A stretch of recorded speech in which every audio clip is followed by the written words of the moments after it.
no Brasil todo, que é sobre o Setembro Amarelo. Okay? Nós precisamos, como igreja de verdade, dar um protagonismo para esse assunto. Esse assunto, ele não é mais uma questão de instrução simples, enfim, nós estamos de verdade com um problema gravíssimo, social, em relação ao suicídio, em relação a questões relacionadas à saúde emocional. E nós, como igreja, temos a responsabilidade, se somos seres tripartidos, né? Corpo, alma e espírito, de trazer esse tema para os nossos públicos, para que a gente consiga falar abertamente com a igreja e para que a igreja também consiga ser igreja nesse aspecto também, né? A gente, como igreja, permeia muito o âmbito espiritual, instruímos muito no âmbito espiritual, e aí eu falo por todos os níveis, né? Falando da nossa casa, da nossa família, dos nossos entes queridos, né? Espiritualmente a gente tem uma base e traz uma instrução bíblica, inclusive, que isso é muito importante. Porém, nós falamos muito pouco das emoções. Nós cuidamos muito pouco das nossas emoções. E por isso, nós escolhemos o último domingo desse mês para dar um destaque especial para esse assunto. É isso, Camila? Boa noite, graça e paz, queridos. Isso aí. Eu queria somente, para introduzir essa mensagem de hoje, ler um versículo bíblico com vocês importante. Ok? Salmo 139, por favor, abra comigo.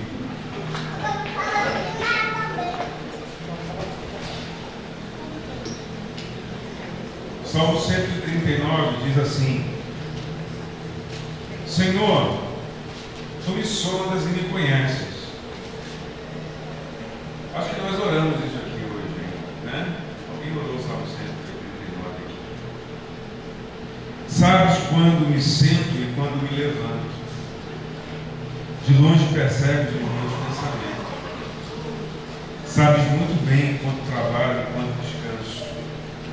Todos os meus caminhos são bem conhecidos por ti. Antes mesmo que a palavra me chegue à língua, tu já conheces inteiramente, Senhor. Tu me cerca por trás, pela frente, e põe a tua mão sobre mim. Tal conhecimento é maravilhoso demais, está além do meu alcance. É tão elevado que não posso atingir. Para onde poderia eu escapar do teu Espírito? Para onde poderia fugir da tua presença? Se eu subir aos céus, lá estás. Se eu fizer a minha cama na sepultura, também lá estás. Se eu subir com as asas da alvorada e morar na extremidade do mar, mesmo ali, a tua mão direita me guiará e me sustentará. Amém? Amém? E eu queria te dizer nessa noite, eu não sei se você tem vivido dias difíceis, emocionalmente falando, se as suas forças estão no fim, mas eu quero deixar aqui uma mensagem introdutória direta para o seu coração. Não desista. Não desista. O Senhor está no controle de tudo. E Ele conhece você desta forma que nós descrevemos aqui. Aonde quer que você tente ir, Ele vai estar junto com você. Ele conhece a sua dor. Ele conhece a sua angústia. E nós estamos aqui também como igreja para apoiar e para dar todo o suporte que você possa estar precisando. Nós vamos falar um pouquinho sobre isso aqui, da estrutura que está sendo montada para servir a igreja nesse sentido. Amém? Então que você possa ficar muito atento. Ok? Tudo bem, gente? Vamos juntos? Esse tema é bem difícil, mas muito importante para nós. Amém? Feche seus olhos. Vamos orar. Senhor Jesus, nós queremos te pedir nesta noite que o Senhor possa tratar com o coração de cada um dos meus irmãos, de cada um de nós. Todos nós carecemos da Tua presença e do Teu cuidado. Nesta noite eu te peço, Pai, prepara os corações, unge os ouvidos, as mentes aqui representadas, para que em nome de Jesus haja liberalidade do Teu Espírito Santo em tudo aquilo que vai ser ministrado aqui nesta noite, Senhor. Que tudo que será dito seja guiado por Ti, no nome de Jesus. Amém?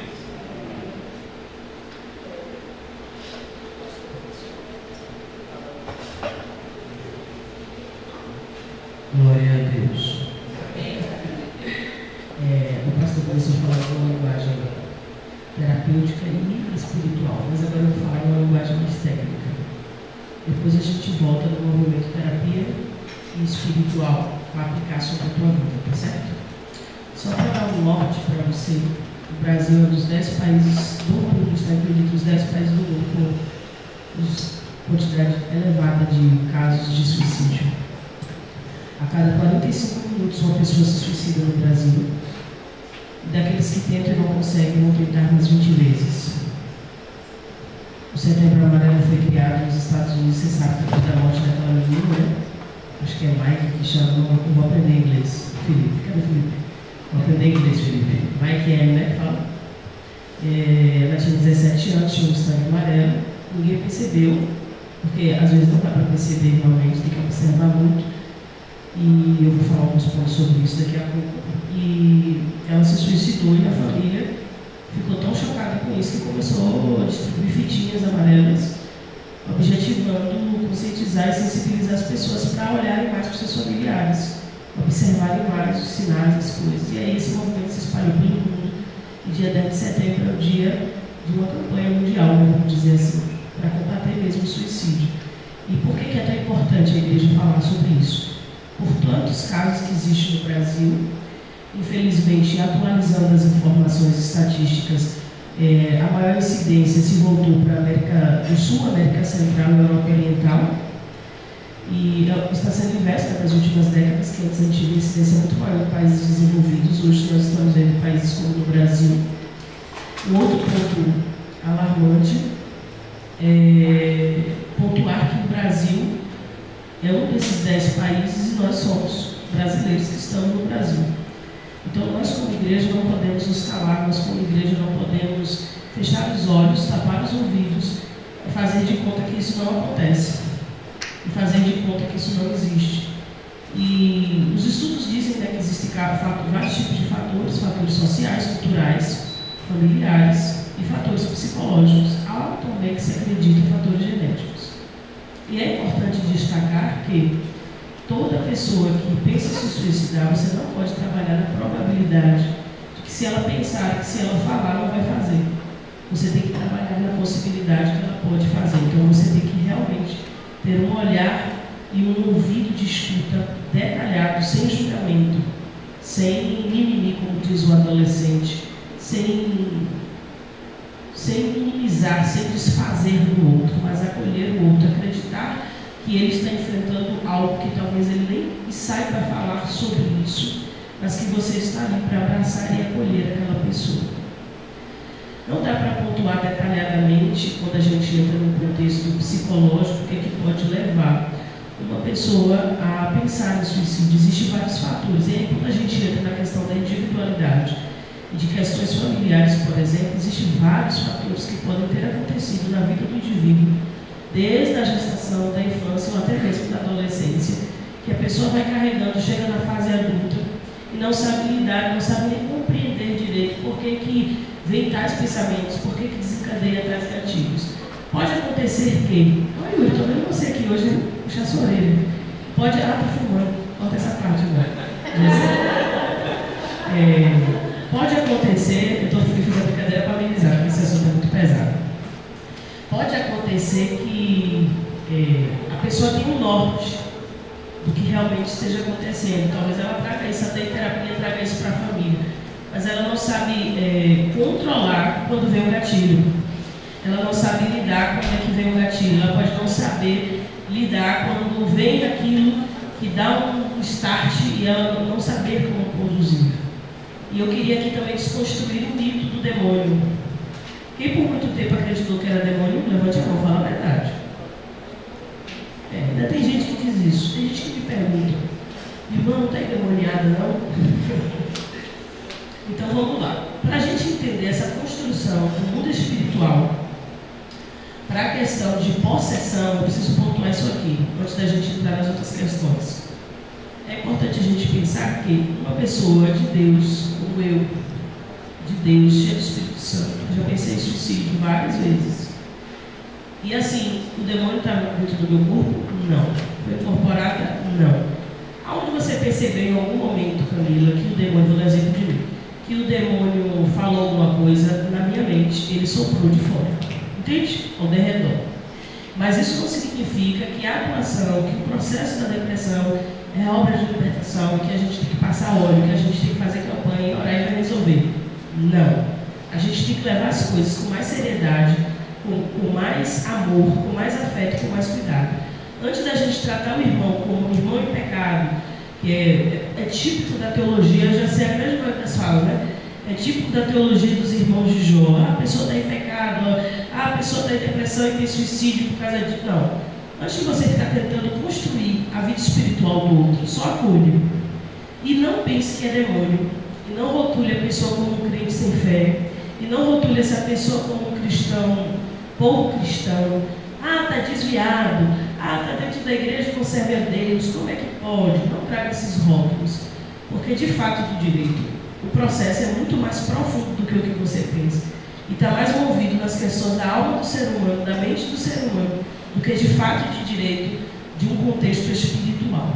Eu conheço pessoas, e conheci pessoas que demônios se manifestam e não são depressivas e não pensam em suicídio. Então, assim, bora distinguir essas questões para que a gente possa olhar para o outro com um olhar mais de empatia e de humanidade e perceber que aquela pessoa aceita Jesus ou até nasceu no lar cristão, mas ela carrega uma história. E essa história não pode ser apagada, mas ela pode ser reconstruída e ressignificada. Tá certo? Pastor.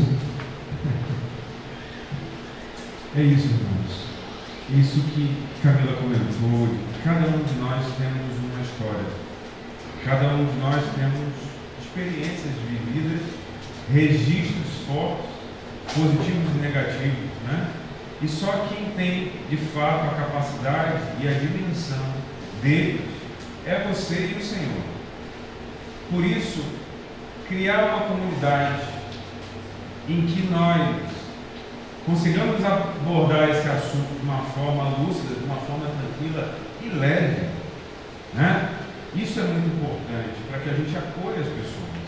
E as pessoas não se sintam pressionadas ou deslocadas, porque, poxa, a igreja é um ambiente perfeito e eu estou com tanta dificuldade, então eu não pertenço a esse lugar, eu não tenho parte nesse lugar, quando é justamente o contrário. Todos nós estamos aqui buscando algo em Deus para melhorar, para aperfeiçoar, porque a gente entende que sem isso a gente não vai ver o Senhor, diz a palavra. Então, esse é um ambiente sim terapêutico. A igreja tem que ser também um local terapêutico, não no sentido profissional da coisa, mas no sentido mais genuíno da terapia, que é a empatia, que é a confiança, que é, sabe, são as bases, inclusive, terapêuticas, né? Sem isso a gente não conseguiria fazer um atendimento profissional, inclusive. Então, esse lugar precisa ser um lugar seguro. Precisa ser um lugar para a gente poder ter um ambiente como o GC, como nós temos, para a gente abrir um dia, sabe, no mês, para a gente poder falar sobre as questões emocionais também. Para a gente poder ter um papo um pouco mais profundo, um pouco mais detalhado, e a gente cultivar amizades verdadeiras dentro da casa do Senhor. E não vir para um lugar, e eu vou ser muito bem claro aqui, né, para produzir ou para servir, que isso é muito bom, mas não tem um fim em si mesmo, né? Existe algo muito maior do que isso, existe um propósito muito maior do que esse, que é a sua vida. Amém? Então isso é muito importante. E eu queria também pontuar que, infelizmente, as estatísticas pontuam que a incidência é maior para o sexo masculino entre 15 e 29 anos, mas aumentou os casos de idosos a partir de 70 anos se suicidando. E eu queria pontuar também a respeito da pandemia, né? Após a pandemia, aumentou muitos casos de pessoas depressivas e ansiosas, assim como a incidência em adolescentes de TDAH, como também da automutilação. Essa semana eu recebi uma indicação de uma colega minha para eu ter contato, já tive contato já com a diretora e vou sentar com ela para alinhar um projeto dentro da escola, porque a todo momento ela recebe relatos das próprias alunas da escola, que ela é diretora, de automutilação, de pensamento suicida, e ela disse para mim no áudio que ela, como ser humano e profissional, ela não consegue passar na escola, andar na escola, olhar para essas meninas, olhar para esses meninos e ficar parada. E ela percebeu que é para além da questão pedagógica. E ela procurou um profissional justamente para isso, para fazer um trabalho terapêutico com esses alunos, porque ela está preocupada. Porque ela percebeu que uma que fala da automutilação vai passando para a outra e a outra e a outra, e vai multiplicando essa fala. E assim, quem se automutila, abre parênteses, chega ao suicídio? Não. Mas isso é uma coisa de você, geralmente não. Mas isso é uma coisa de se preocupar. E eu estou trazendo esse ponto porque para a igreja perceber que isso é real, isso é presente. Aqui na igreja, tem poucos meses, agora que eu me lembrei, pastor Jorge, Deus até fala uma profecia aqui. Eu não sei quem estava aqui de manhã, o Pedro acho que estava de manhã. 3 pessoas aqui no dia, Deus falou uma profecia aqui dentro da igreja com pensamento de suicídio. E Deus dando um livramento dentro da igreja. Tem gente que regalou o olho quando Deus falou a profecia. Então, assim, isso é tão real, tão presente, que a pessoa estava dentro do culto, pedindo com certeza a Deus socorro. Então, assim, eu queria pontuar algumas coisas. Para você que convive com pessoas dentro da sua casa, amigos, na escola, no trabalho, você é um missionário nesses lugares, você é um agente de Deus, para livrar essas pessoas também, para ser um canal de Deus na vida dessas pessoas. Cuidado, observe os comportamentos dessas pessoas, do seu filho, de quem for. Observe o comportamento, observe se vai haver alguma mudança de comportamento, observe também a mudança de humor. Geralmente, quem passa por esse processo de chegar a pensar em suicídio, ela tem uma alteração de humor, ela tem um isolamento, ela tem um nível de agressividade, ela tem um nível de tristeza profunda. Eu passei por isso também, não da agressividade, mas da tristeza profunda do isolamento. Mas aí, depois eu conto um pouco. E geralmente também, a grande maioria tem pensamentos de olha para a sua vida, porque quem pensa em suicídio, ele não acha que a solução é a morte, ele acha que a vida não tem solução. Ele acha que a vida dele não tem mais sentido, e eu passei por isso. Você entra em um processo e você acha assim que não tem como você sair, seja lá qual situação for, e você mudar, você conseguir melhorar, você conseguir avançar. E se você olhar o Instagram e a vida dos outros, que é uma das coisas que as pessoas também fazem, se afastando das redes sociais, se isolando literalmente, deixando de conversar. Quando você vê uma pessoa sumindo muito, fique atento. Deixe de mandar mensagem, deixe de te responder. Tudo isso são sinais preocupantes. E também o contexto da pessoa falar muito da morte. Trazer a fala da morte como uma coisa assim muito perceptível. Isso é o que a grande maioria dos estudiosos de psiquiatra, psicólogos e etc. E eu falo também no lugar de quem já pensa em suicídio. E assim, é importante você ter um olhar atento e dar crédito ao que a pessoa falar para você. Hoje, graças a Deus, já tem, acho que 1 ano que eu não tenho mais, não, tem menos de 1 ano, não tenho mais pensamento suicida nenhum, não tenho mais vontade de morrer, literalmente. Não tenho aquela tristeza que vinha e voltava. E assim, eu louvo a Deus por isso, né? Essa semana eu fui na terapia, e aí falei na terapia, eu falei, é muito bom você olhar assim para dentro. O meu psicólogo só faz rir. Eu mudei agora, um nome. E aí ele só faz rir quando eu falo algumas coisas. Acho que é a maneira dele reagir, mas eu não falei nada para ele não mudar, porque eu acho bonitinho. E aí eu falo para ele, Léo, olha para dentro de mim, eu não vejo aquela tristeza. Então isso é muito bom, porque a gente sente uma tristeza muito profunda. E aí você não consegue expressar isso, sabe? Tipo, com palavras. Eu vou dar um exemplo de mim para ajudar você, porque eu sei que quando a gente fala da gente, ajuda muito a quem está aí sentado. Além da família, que foi muito importante para mim, as pessoas que oravam por mim, oram até hoje. Eu tenho pessoas que oram por mim, que Deus incomoda em vários lugares da Bahia e do Brasil. E a igreja de Lagoinha também, da pessoa do pastor Mila e as outras pessoas que Deus levantou, como o pastor Jorge também, foi muito importante nesse processo para que eu começasse a olhar para a vida e ver que a vida fazia sentido. Então, assim, hoje eu posso até chorar, mas é um choro de outras coisas e é um choro de alegria. Mas não é um choro que vinha daqui de dentro. Então, você tem que observar. Meu pai ficava atento. E até se eu tivesse algum comportamento por conta do que eu passei da violência doméstica, às vezes vinha assim na mente algum pensamento que meu ex ia aparecer, ia entrar na casa, ia levar uma reunião, alguma coisa assim que vira a cabeça. Eu ligava para a polícia. Eu percebo que a polícia tem que ter habilidade. Eu já cheguei a ligar para a polícia e dizer: policial, tem alguém aqui, do lado de fora. Aí a mulher falou: tem alguém aí mesmo? Você tem certeza? Entraram na sua casa? Eu falei: não. Como é que você sabe? Não, porque eu estou ouvindo aqui um barulho. Aí ela dizia para mim: preste atenção, sua porta está fechada. Eu digo: tá. Olha direitinho, encosta na porta. Você tem certeza que alguém? Eu falei: não, não tem ninguém. Aí ela dizia assim para mim: se apareceu alguém aí que você ligou para mim. Tipo assim, ela tinha toda uma habilidade para poder falar comigo. Eu ligava, às vezes escutava um barulho, ligava para meu pai: pai, eu estou escutando um barulho estranho de madrugada. Meu pai acordava, saía de madrugada, vinha ficar lá comigo, me olhando, olhava tudo, depois ia embora. Então, assim, essas questões, no meu caso, né, cada um tem um ponto. Eu estou trazendo o meu caso para você ir percebendo, né, em alguém da sua casa, dizer. São pontos que a família tem que estar atenta. Você tem que acreditar no que a pessoa está te falando. Você tem que acreditar no que a pessoa está enfrentando. Não trate a dor do outro, de qualquer pessoa, nunca na sua vida, como uma dor pequena, como, sabe, não é por maldade, mas tem gente que faz isso. Olha assim, pai Yuri está lá chorando, aí olha assim, pai Yuri diz assim: mas Yuri, você está chorando por quê?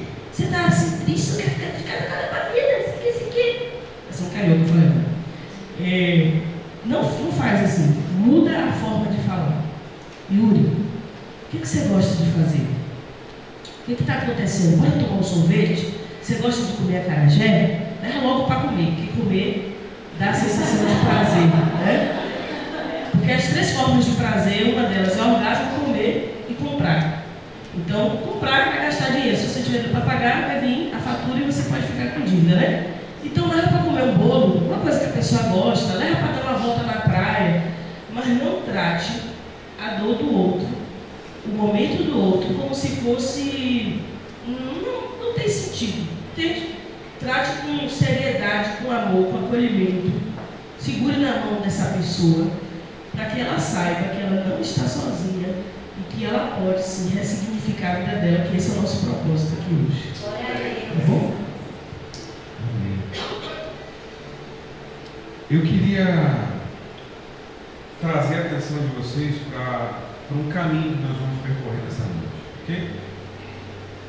A proposta, mais do que a gente ficar falando muito tecnicamente da doença, porque a verdade é que o Facebook está aí, né? O Google está aí, né? E hoje em dia é muito fácil você pegar uma definição técnica de alguma coisa e ler, né? Mas eu acho que o grande intuito, como introduziu aqui a Camila, é trazer a experiência e o contexto desse caminhar, desse processo, que pode ser que alguns de vocês, ou não sei, possam estar passando, né? Então, trazer essa vivência do processo e trazer um caminho para ser trilhado como uma alternativa, como uma luz para a pessoa. Puxa vida, isso faz sentido para mim, né? De repente você chegou aqui nessa noite e falou assim: eu não sei o que fazer, eu simplesmente estou me sentindo dessa maneira, né? Eu não consigo nem entender o motivo desse sentimento, né? Então, trazendo um pouco do aspecto técnico e introdutório que nós fizemos aqui, mas como complemento trazer uma ferramenta para que você possa utilizar no dia a dia, sozinho, quando tiver você e Deus, quando você estiver sabe, no seu canto, e você se deparar com esses gatilhos, com esses sentimentos, o que fazer? Né? Aprender isso é muito importante, porque nem sempre vai ter alguém do seu lado, nem sempre você vai ter aquele grande amigo por perto. Claro, o Senhor é o seu amigo presente em todos os momentos, mas existem aspectos que, irmãos, isso acontece. E por isso Camila comentou da gente não questionar a fé de uma pessoa que está passando por problemas emocionais, porque ela cria bloqueios muito severos, que inclusive impedem ela de ouvir aquilo que Deus está dizendo para ela. Então a pessoa literalmente se perde. Então ela aprender um mecanismo, ainda que natural, para ela lidar com os sentimentos é algo que é muito importante. E essa é a nossa intenção aqui nessa noite também. Amém? Amém. Vamos juntos? Então a primeira coisa que eu queria comentar aqui é a respeito da vulnerabilidade. Ser vulnerável para nós, irmãos, é quase um pecado. Certo? Nós temos vergonha da vulnerabilidade. Nós temos vergonha de ser deficitários em alguma coisa, não ser bom plenamente em tudo. A gente tem vergonha disso, a gente tem vergonha de dizer, olha, eu sou muito ruim nessa área, né? Eu preciso me desenvolver mais nisso. Olha, eu não sei lidar com determinados tipos de situações. Admitir essa vulnerabilidade é o primeiro passo para a gente poder se entender, para a gente poder se conhecer. Então, dentro de um processo de cura, de um processo de libertação, de um processo em Deus, se conhecer é a primeira. Admitir, através desse autoconhecimento, é o primeiro passo para tudo, irmão. Certo? Ilustrando aqui espiritualmente falando, o arrependimento é isso, é uma consciência de que aquilo não é bom, aquilo não agrada o Senhor. A partir dessa consciência você deixa o pecado e você alcança a misericórdia. Certo? Nas nossas emoções, lidar bem com a vulnerabilidade é essencial para que a gente consiga olhar para nós e enxergar as deficiências, os nossos gaps, as nossas coisas que precisamos, todos nós temos que melhorar com leveza e não com peso. Isso é muito ruim, porque já é duro a gente admitir as nossas fraquezas. É só comigo, não? É duro, irmão.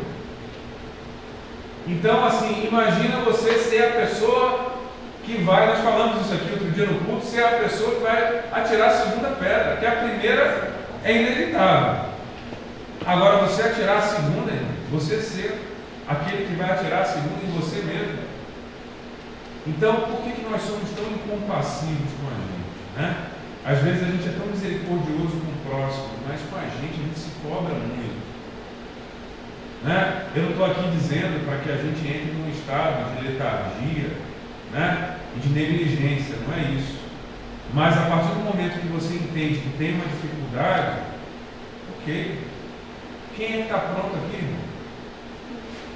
Para tudo? Quem é que pode dizer que está pronto aqui?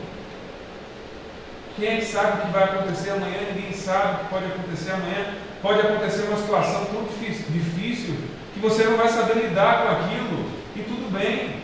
Você levantar, alguém me ajuda, pelo amor de Deus. E a gente ter pessoas por perto para que a gente realmente consiga ter esse auxílio. Né? Não seja sua esposa ou seu marido, mas talvez seja um amigo, um parente muito próximo. Então, às vezes, a gente tem uma cultura, olha como isso é muito preliminar na sociedade, né? Às vezes a gente estuda muito Libras, porque a gente entende que em algum momento a gente pode lidar com uma pessoa que precise, mas emocionalmente a gente nunca se prepara para lidar com um amigo ou alguém, ajudar alguém na área emocional. Você entende como a gente não tem essa cultura? O americano, fala-se muito, né, da cultura americana, Mas o americano, ele é muito de se abrir. Os grupos de apoio, hoje são muito fortes no Brasil, mas lá fora é muito mais. O americano tem grupo de apoio para tudo, irmão. Então ele já sabe, né? Então as pessoas estão muito mais instruídas nesse sentido.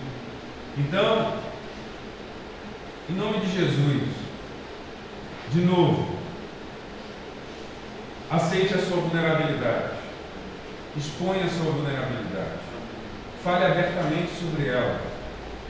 Cuidado e atenção, a sua vulnerabilidade não é uma vergonha, pelo contrário, se você é um filho de Deus, se você é um homem que ama o Senhor, essa vulnerabilidade vai glorificar o nome de Deus.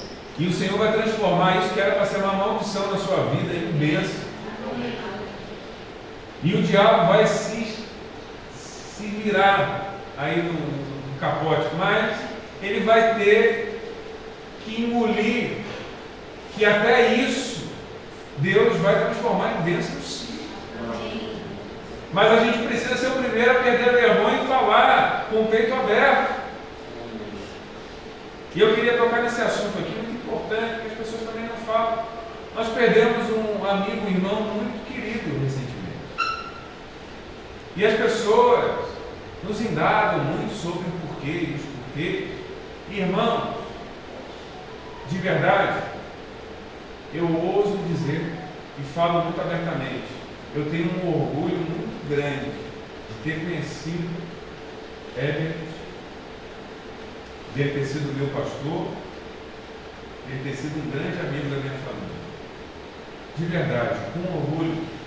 E nós temos que, eu estou falando isso para instrução da igreja, para ensinamento, para que vocês saibam lidar. Porque eu sei que existem muitos questionamentos. Talvez no seu WhatsApp tenha um monte. E às vezes as pessoas, pastor, você quer responder. Pastor, eu fiquei sem graça. Eu falei, por que você ficou sem graça? Irmão, você conheceu Herbert? Você sabe quem foi Herbert? Claro, pastor. Herbert era um amigão. Então exalte a memória dele, fale de que ele sempre foi um homem de Deus, irmão. Sabe? E aí fale com orgulho, fale, olha, homem de Deus, um cara excepcional, sabe? Influenciou a minha vida. E fale com orgulho da memória desse homem querido do Senhor. Amém? E isso tem a ver com essa identidade de quem nós somos. Então, em nome de Jesus, pare de ter vergonha da sua dificuldade. Ela não define você. Talvez existem marcas aí, como Camila falou, que vão permanecer por conta da sua luta. Essa luta gerou algumas cicatrizes em você, ela vai ficar ali, não para a sua vergonha, mas para glorificar o nome de Deus. Mas a sua dificuldade não define a sua identidade. Você não é um depressivo. Você é um filho amado de Deus que luta contra a depressão. Isso muda tudo, irmão. Você que luta contra a mentira, você não é um mentiroso, em nome de Jesus. Você é um filho amado de Deus que luta contra a mentira. Se você está na luta contra as drogas, você não é um drogado, não aceite esse rótulo. Você é um filho amado de Deus que luta contra as drogas. Percebe? Como muda? E aonde o diabo trabalha para deturpar a nossa identidade? Camila, me ajuda. Não fala isso. Eu queria trazer aqui agora, puxando o gancho do pastor, que nem sempre Deus vai curar. Nem sempre Deus vai restaurar. Esse é um ponto importante. Nem sempre Deus vai fazer as coisas se tornarem do jeito que você gostaria que fosse, orando, seja lá o que for. Isso é uma coisa que às vezes a gente tem dificuldade de aceitar. Né? Às vezes se depara com pessoas que não aceitam. Eu vou puxar o seu gancho, que, por exemplo, a esposa dele, ela é maravilhosa, fez um bolo delicioso, tem que ir lá de novo para o bolinho de café. Ela é muito meiga. Deus não quis que a depressão saísse da vida dela. Entende? Mas Deus está fazendo ela viver com, fazendo o pastor viver com. Às vezes tem pessoas na nossa vida que vão partir para a eternidade. E nós temos o hábito, né, de questionar, de achar que Deus tem que ressuscitar aquela pessoa. Esses dias eu vi um fato que acabou sendo cômico e não deixa de ser trágico, que uma pessoa morreu e aí depois os familiares ficaram orando e disseram que o pastor falou que ressuscitaram no interior da Bahia. E não era ressurreição, eram reações físicas ainda da pessoa que tinha poucas horas de morta. E aí os especialistas, os médicos explicaram isso. Não tinha nada de ressurreição, e foi aquela coisa. E assim, enfim, o que eu quero dizer é que é muito difícil para nós aceitarmos o não de Deus. É muito difícil a gente aceitar que Deus nem sempre vai fazer as coisas do jeito que a gente gostaria. Mas é muito melhor a gente entender a vida do jeito que ela é. É como eu disse esses dias para um pai de um menino que tem um diagnóstico, eu atendo casal, mas sempre vem a questão do menino também na sessão, porque o menino tem um diagnóstico de dislexia, de TDAH, e tem um outro diagnóstico também que eu esqueci agora. E aí o pai fica assim, aí veio dizer, na última sessão ele quis dizer até que era por conta de algumas vacinas. Eu disse a ele, é muito melhor o senhor aceitar o diagnóstico, viver com, do que ficar tentando buscar dia de ver e não deixar de vir. Aí ele arregalou o olho, porque aí vai ficar mais fácil para você compreender a forma como o seu filho aprende no processo educacional e da vida. Ele se calou e baixou a cabeça e agradeceu depois. Então, assim, nem sempre Deus ele vai fazer aquele sobrenatural que a gente espera, porque eu percebo muito que o nível teológico de algumas igrejas brasileiras decaiu ou não existe. E aí a teologia da prosperidade tomou conta. E aí trouxe assim uma pregação fantasiosa, sabe? Venha que você vai parar de sofrer, venha para a igreja que Jesus vai curar tudo, vai libertar tudo, vai fazer tudo. E eu vou te mostrar na Bíblia, não precisa nem você abrir a Bíblia, mas você vai ver, vai lembrar das passagens dos evangelhos, que nem todas as pessoas de todos os lugares que Jesus passou foram curadas e libertas. Então, assim, o que é que eu tenho que me preocupar? Em ser salvo. E que essa minha família também seja salva. Mas eu tenho que aprender a aceitar o não de Deus e aceitar o que Deus tem para a minha vida e fazer uma perguntinha que eu acho fantástica. O que é que Deus quer comigo nessa situação? O que é que Deus quer me usar nessa situação? O que é que Deus quer que eu aprenda nessa situação? E é importante, puxando o gancho para o suicídio, porque você começa a entender o sentido da sua vida e a perceber, não sei se com você aconteceu isso, mas eu que sempre fui pé no chão, hoje eu sou muito mais racional do que emocional. Estou acessando ainda as emoções, cuidando disso de terapia, porque eu fui uma pessoa zero racional. Agora que eu estou retomando um pouco as emoções, porque eu preciso. Mas assim, desculpa, é o restante dessa virose. É importante você saber que não existe um mundo fantástico de pobre que é da minha geração. Vou falar uma coisa que todo mundo vai entender. Não existe aquele continho de fadas de Cinderela, do príncipe do cavalo branco, a bomboeira é o sapo, entende? Seu casamento é real, seus filhos são reais, seu trabalho é real, a gravidez é real. Vamos parar de romantismo. Ponto. Porque você vendo a vida com mais realidade, você começa a perceber que Deus é na sua vida e Deus pode ser na vida de qualquer pessoa que queira Deus e até de quem não quer Deus, Deus é misericordioso. E você começa a olhar a sua vida com mais leveza. Você começa a se cobrar menos, você começa a fantasiar Deus menos. Porque a fé não é fantasia.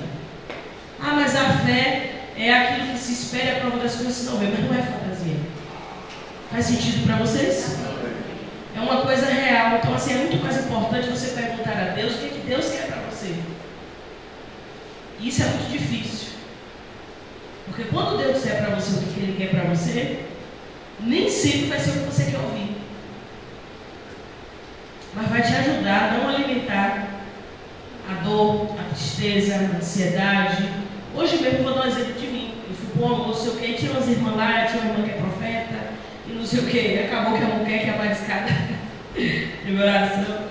Aí a irmã falou, logo eu, digo, pronto, logo eu, Jesus, logo a primeira. A irmã começou a falar em línguas, ela é engraçada. Olhou para mim, eu sei que Deus te usa, não sei o que, começou a falar, sei por que as pessoas falam isso comigo, mas tudo bem. Aí virou para mim e falou isso, e depois ela entrou na profecia, que eu queria ouvir, o que Deus queria falar. E Deus se contemplou falando, eu quero que você descanse. Eu testemunhei para as pessoas, porque não ficou assim olhando, tipo, mas com ela está descansando em Deus, né? E era verdade. E ela falou assim, eu quero que você descanse, eu quero que você confie em mim. Você percebe como é importante a gente servir a Deus? Então, essas cobranças de Deus, essas falas de Deus, às vezes até numa pregação, ou até um louvor também Deus pode te ministrar, te puxa a um lugar que você diz assim, eu não tenho controle. Quem tem o controle da minha vida é Ele. Eu só quero que Ele me diga o caminho que eu tenho que seguir. E isso te tira do lugar. São coisinhas, irmãos, que vai te tirando desse lugar do suicídio. O pastor falou de amizade. Amizade é uma coisa importante. E eu estou trabalhando isso em mim. Porque eu estou tendo dificuldade de fazer novas amizades. Eu estou tentando fazer amizade com o Leide e eu não consegui. Porque ele é muito racional. Eu sou racional e tem horas que eu fico me bicando e me estranho. E eu estou falando sério. Eu me aproximo e daqui a pouco eu dou uma afastada assim. E aí o que acontece? Eu estou trabalhando isso em mim, em terapia também. Por quê? Porque eu aprendi que eu preciso fazer. Eu coloquei na minha cabeça e eu entendi que isso é real. Eu trouxe isso em terapia. Que eu preciso fazer outra rede de amizade. Eu preciso ampliar a rede. De diversos tipos de público. Eu não posso ter uma rede de um perfil só como eu tinha. De 2 perfis como eu tinha. Eu preciso ampliar a rede. Por quê? Porque essa rede vai me dar suporte para que, às vezes a pessoa não sabe, como a irmã Neide já foi suporte para mim aqui. A pessoa às vezes não sabe, né? Um café que a pessoa te serve, irmão, ali te tira de um lugar que pode lhe puxar para um pensamento suicida. É sério isso, irmã, é real. Entende? Então assim, a gente tem que fortalecer. Por isso que eu acho fantástico o GC. Porque no GC é um lugar que a gente se vulnerabiliza. Pelo menos no meu, eu digo logo, fala aí, o que você está sentindo? Tem GC que a menina chora.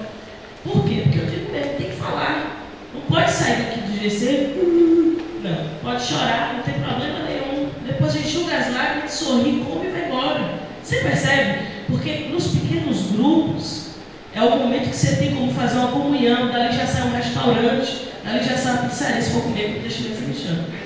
Já sai comida chinesa, já sai camarão. Irmão, isso é besteira, não é? Não é.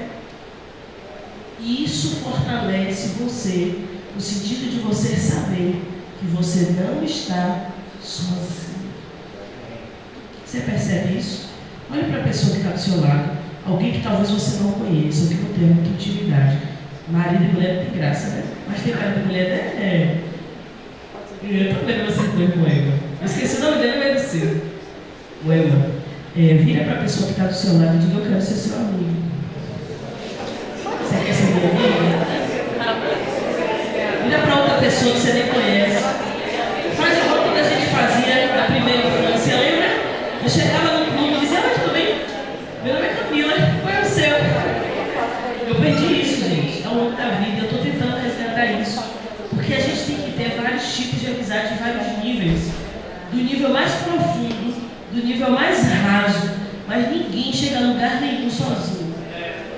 Eu não estou aqui sozinho, eu estou aqui porque eu tive uma rede. Eu tenho amigos no Brasil e no exterior, mas eu quero mais. Eu falo com o pastor. Uma vez. E gente, ressignificar uma coisa importante. A ressignificação, isso não me parece muito sofisticado, difícil, né? Mas é o exemplo do filme, tá? Ressignificar para a gente aqui é o exemplo do filme. É você pegar uma situação difícil e intencionalmente substituir por algo positivo, algo que deu certo, algo que te fez bem, te fez feliz. Certo? Precisa ter coragem. Precisa ter coragem. Porque encarar dificuldades, geralmente nós recuamos diante desses grandes gigantes. Né? Davi, né? É clássico isso, né? Foi para cima daquilo que causava medo para alguma deles. Ele foi pensando nele? Não, senão ele não teria ido. Davi assim, né? Diante dos gigantes, ele foi em nome de Deus vivo. E ele foi com intrepidez, né? com intrepidez. Existem situações, né? Uma vez eu estava passando uma dificuldade muito grande, assim, e eu tive um sonho, e era um lugar que tinha muitos tigres, assim, né? No quintal, numa casa. E aí quando eu vi o tigre, eu botava a cabeça aqui assim. Aí o tigre vinha e ficava cheirando assim perto do meu pescoço, né? E saía. E eu me escondi. E toda vez o tigre voltava, e aquilo estava enchendo a minha paciência, né? Até o momento que encheu de verdade, eu levantei e dei um grito e ele saiu fora. Então Deus estava me mostrando, ele se levanta, cara, se levanta e toma posse e seja intrépido e tome a frente, tome a dianteira, tome posse da autoridade que já é sua, já foi concedido. Então às vezes Deus tem que dar uma chacoalhada na gente, porque às vezes a gente fica meio, sabe, a gente se deixa levar às vezes pela dificuldade. Então em nome de Jesus, olhe para essa dificuldade